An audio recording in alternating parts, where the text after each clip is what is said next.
नमस्कार दोस्तों। आप लोग स्वस्थ होंगे। उम्मीद है कि आप लोग की पढ़ाई बहुत अच्छी है और फिजिकल की तैयारी बढ़िया बेहतर तरीके से चल रही होगी। जो अभ्यर्थी जो भाई बहन अगर चैनल पे नए हैं तो चैनल को सब्सक्राइब कर लीजिए और बेल आइकन को प्रेस कर लीजिए। ठीक है।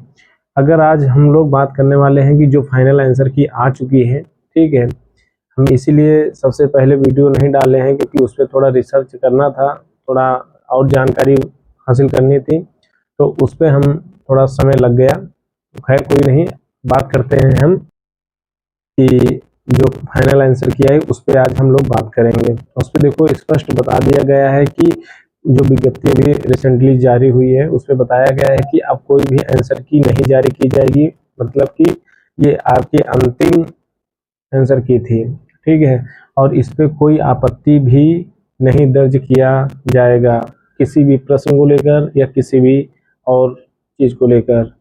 तो इससे ये साफ जाहिर होता है कि अंतिम कटाव थी। ठीक है।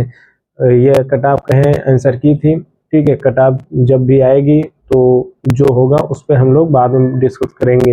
इसमें स्पष्ट किया गया है कि 10 पालियों में 70 प्रश्नों पे आपत्ति आई है। ठीक है। और 25 प्रश्नों में गलती होने पर उनको निरस्त कर दिया गया है। अच्छा, जो प्रश्न की गलती होने पर निरस्त किया गया है उस पे उनके सभी अभ्यर्थियों को मन में यही प्रश्न चल रहा है कि क्या जो प्रश्न निरस्त किए गए हैं उसके नंबर मिलेंगे या नहीं मिलेंगे, या प्रश्न उनको निरस्त करके कटाव उस बेस पे बनाया जाएगा। ठीक है। तो उस पर अगर हम बात करेंगे तो उन्होंने स्पष्ट कर दिया भर्ती बोर्ड ने कि याचिका एक पड़ी थी हाई कोर्ट में। ठीक है। पवन कुमार अग्रहरि बनाम उत्तर प्रदेश लोक सेवा आयोग पे। ठीक है। उस पे निर्णय आया था, उस सिलसिले पे उससे संबंधित ही रिजल्ट आपका निर्णय बनेगा। ठीक है। कि आपको नंबर उसके मिलेंगे उस प्रश्नों के या नहीं मिलेंगे, ये डिपेंड करता है भर्ती बोर्ड पे कि क्या निष्कर्ष निकल के आता है। ठीक है। तो आगे हम बात करने वाले हैं। ये तो हो गई नंबर निरस्त प्रश्नों की बात हो गई।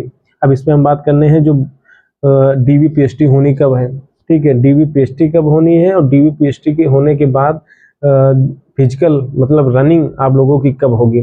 देखिए, डीबीपीएसटी उम्मीद सब लोगों ने यही लगा रखी थी कि संभवतः रिजल्ट आपका 25 से 30 अक्टूबर के मध्य आ जाएगा, जो आया नहीं। अब रिजल्ट की ये बात की गई है कि नवंबर के मध्य सप्ताह में आ जाएगा और जो डॉक्यूमेंट वेरिफिकेशन होने हैं वो आपके 33 सप्ताह, नवंबर के 33 सप्ताह में चला जाएगा। इससे ये स्पष्ट होता है कि आपका जो रिजल्ट है वो मतलब पहले रिजल्ट ही आएगा, उसके बाद आपकी डीबीपीएसटी होनी है। अच्छा, डीबीपीएसटी जो होगी वो कम से कम 25 से 30 दिन के आसपास चलेगा। तो ये मान के चलिए कि लगभग दिसंबर 20 से 25 दिसंबर तक तो निकल जाएगा। तब तक तो आपके डॉक्यूमेंट वेरिफिकेशन होगा। भाई 60,000 वैकेंसी है, इनके 3 गुना अभ्यर्थियों को डॉक्यूमेंट वेरिफिकेशन और फिजिकल स्टैंडर्ड टेस्ट के लिए बुलाया जाएगा। तो ये मान के चलिए कि 25 दिन से कम तो लगना नहीं है। और जो फिजिकल रनिंग होनी है वो 25 दिसंबर के बाद ही रखिए। ठीक है। तो इससे हो सकता है कि थोड़ा डिले हो जाए, लेकिन आप लोग ये बेस मान के मत चलिए किसी के कहने पे या अफवाह पे उड़ के कि हमको रनिंग नहीं करनी है। ठीक है। हम रनिंग नहीं करेंगे, इस मुद्दे पे आप अपने आप को मत डालिए। जो होगा आपके सामने बहुत जल्द हो जाएगा। भर्ती बोर्ड ने ये भी अवगत कराया है कि जो भी प्रक्रिया इसके बाद होगी वो बहुत स्पीड में तेजी पकड़ेगी।